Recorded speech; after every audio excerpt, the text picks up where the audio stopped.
વૈષ્ણવ સંપ્રદાયમાં મનોરથ દરમિયાન પાતરમાં ભોજન કરાવવા પાછળ ધાર્મિક, વૈજ્ઞાનિક અને આધ્યાત્મિક એમ ત્રણેય પ્રકારના મહત્વ રહેલા છે. તેના મુખ્ય કારણો નીચે મુજબ છે. 1. વિનમ્રતા અને દાસત્વ ભાવ.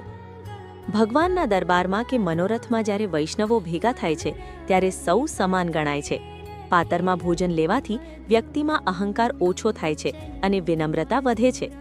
શ્રી ઠાકુરજીની સેવા અને સત્સંગમાં ભૌતિક સુખ સુવિધાઓ છોડીને સાદગી અપનાવવી એ ભક્તિનો એક ભાગ છે. 2. પવિત્રતા અને શુદ્ધતા. ધાર્મિક દ્રષ્ટિએ પાતર અત્યંત શુદ્ધ અને પવિત્ર માનવામાં આવે છે.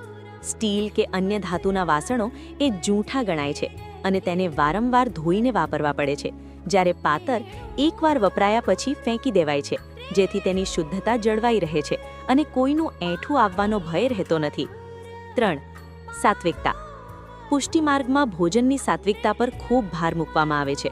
કુદરતી પાનમાં ગરમ ભોજન પીરસવાથી પાનનો અર્ક ભોજનમાં ભળે છે, જે સ્વાસ્થ્ય માટે હિતકારી અને સાત્વિક ગુણોથી ભરપૂર હોય છે. 4. પર્યાવરણ અને સ્વચ્છતા. પર્યાવરણની જાળવણી. પાતર જૈવિક રીતે વિઘટન પામે છે, એટલે કે તે જમીનમાં ભળી જાય છે અને પ્રદૂષણ ફેલાવતા નથી. સામૂહિક ભોજનમાં સરળતા. મનોરથ જેવા મોટા પ્રસંગોમાં હજારો વૈષ્ણવો ભોજન લેતા હોય ત્યારે વાસણો ધોવાની માથાકૂટ વગર સ્વચ્છતા જાળવવામાં પાતર ખૂબ મદદરૂપ થાય છે. 5. શાસ્ત્રોક્ત મહત્વ.